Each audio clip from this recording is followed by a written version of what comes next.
नमस्कार दोस्तों, किताबों की दुनिया में आपका स्वागत है। हम पढ़ रहे थे महात्मा गांधी की आत्मकथा सत्य के प्रयोग।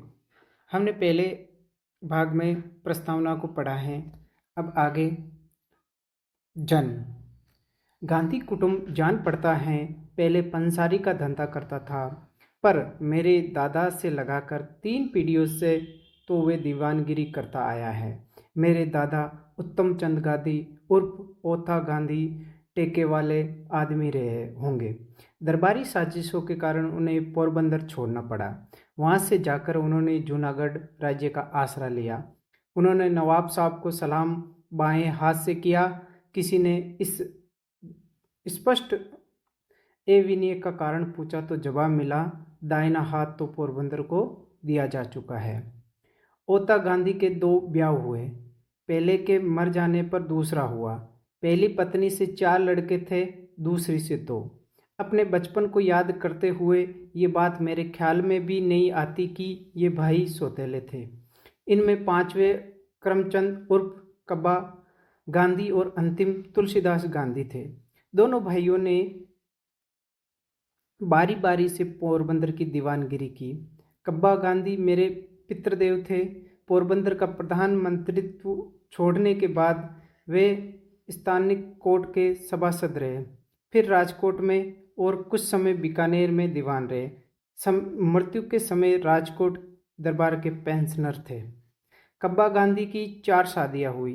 पहली स्त्री के मरने पर दूसरी हुई, इसी तरह तीसरी और चौथी। पहली 2 पत्नियों से 2 लड़कियां हुई। अंतिम पुतलीबाई से 1 लड़की और 3 लड़के। सबसे छोटा मैं हूँ। पिताजी कुटुंब प्रेमी, सत्य प्रिय, सूर और उदार किंतु क्रोधी थे। कुछ विषय सख्त भी रहे होंगे। उनका अंतिम विवाह 40 की उम्र के बाद हुआ था। वे रिश्ते से दूर भागते थे, इसलिए शुद्ध न्याय करते थे। उनकी ये प्रसिद्धि हमारे परिवार में और भी थी। वे राज्य के बड़े वफादार थे। एक बार नाइब पॉलिटिकल एजेंट ने राजकोट के ठाकुर साहब के विषय में अपमानजनक शब्द कहे। कब्बा गांधी ने उनका विरोध किया। साहब खफा हो गए। कब्बा गांधी को माफ़ी मांगने का हुक्म हुआ। उन्होंने माफ़ी मांगने से इनकार किया, जिससे उन्हें कुछ घंटे हवालात में रहना पड़ा। वे डिगे नहीं। इससे अंत में साहब ने उन्हें छोड़ देने का हुक्म दिया। पिताजी को पैसे बटोरने की हवस कभी नहीं थी। इस कारण हम लोगों के लिए थोड़ी संपत्ति छोड़ गए। पिताजी की शिक्षा केवल अनुभव की थी, जिसे आज हम गुजरात की 5वीं पोती की पढ़ाई कहते हैं। उतनी शिक्षा उन्हें मिली होगी। इतिहास भूगोल के ज्ञान से तो बिल्कुल कोरे थे। फिर भी उनका व्यवहारिक ज्ञान इतने ऊंचे दर्जे का था कि सूक्ष्म प्रश्नों को सुलझाने या 1000 आदमियों में से काम लेने में उन्हें कठिनाई नहीं होती थी। धार्मिक शिक्षा नहीं के बराबर थी, पर मंदिरों में जाने, कथा आदि सुनने से जो धर्म ज्ञान असंख्य हिंदुओं को सहज में मिल जाता था, वह उन्हें मिला था। अंतिम वर्ष में हमारे कुटुंब के मित्र एक विद्वान ब्राह्मण की सलाह से उन्होंने गीता पाठ आरंभ किया था और नित्य कुछ श्लोक अपनी पूजा के समय ऊंचे स्वरों से पाठ कर लेते थे। मेरे मन पर यह छाप है कि माताजी साध्वी स्त्री थी, बड़ी भावुक, पूजा पाठ के बिना कभी भोजन नहीं करती। हवेली वैष्णव मंदिर पर रोज जाती। मैंने जब से होश संभाला है, याद नहीं पड़ता कि उन्होंने चातुर्मास्य का व्रत कभी छोड़ा हो। कठिन से कठिन व्रत लेती और उन्हें दृढ़ता से पूरा करती।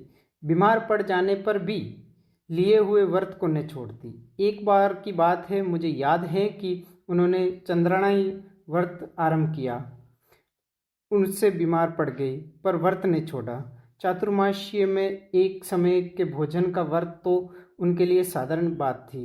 इतने से संतोष ने मानकर एक चौमासे में उन्होंने बीच में ही एक दिन छोड़कर भोजन करने का नियम लिया था। लगातार 2-3 उपवास उनके लिए मामूली बात थी। एक चौमासे में उन्होंने सूर्य नारायण के दर्शन करने के बाद ही भोजन करने का व्रत लिया था। उन्होंने चौमासे में हम बच्चों बादलों की ओर देखते ही रहते कि कब सूर्य के दर्शन हो और कब माँ भोजन करे। ये तो सभी जानते हैं कि चौमासे में अक्सर सूर्य दर्शन दुर्लभ होते हैं। मुझे ऐसे दिन याद है जब सूर्य को हमें देखते और चिल्लाते, माँ माँ सूर्य निकला। माँ जल्दी जल्दी आती, तब तक सूर्य भाग जाता। ये कहते हुए लौट जाती कि कोई बात नहीं, आज खाना बदा नहीं है, और जाकर अपना काम में लग जाती थी। माता व्यवहार कुशल थी, दरबार की सब बातें जानती थी, रनिवास में वे बुद्धिमती समझी जानी थी। बचपन में माँ मुझे कभी कभी अपने साथ राजमहल में ले जाया करती थी। माजी साहिबा से उनको जो बातचीत होती, उनमें से कुछ मुझे अब तक याद है। इन माता पिता के यहाँ संवत 1925 की भादो बुद्धि द्वादश के दिन अर्थात सन 1869 के अक्टूबर की 2 तारीख को पोरबंदर अथवा सुदामापुरी में मेरा जन्म हुआ। बचपन पोरबंदर में ही बीता। ऐसा याद है कि मैं किसी पाठशाला में बिठाया गया था। मुश्किल से कुछ पहाड़े सीखे होंगे। उस समय दूसरे लड़कों के साथ मैंने गुरुजी को गालियाँ देना भर सीखा। इतने के सिवाय और कुछ भी याद नहीं है। इससे मैं अनुमान करता हूँ कि मेरी बुद्धि मंद रही होगी। स्मरण शक्ति नीचे की कड़ी के, जिसे कि हम लड़के वहाँ गाया करते थे कच्चे पापड़ की तरह, वे कड़ियाँ मुझे जरूर देनी चाहिए। एकड़े एक पापड़ सेके, पापड़ कच्चो, डैश डैश मारो डैश। पहले खाली जगह में मास्टर का नाम होता था, उसे मैं अमर करना नहीं चाहता। दूसरी खाली जगह में गाली होती थी, जिसे भरने की जरूरत नहीं है।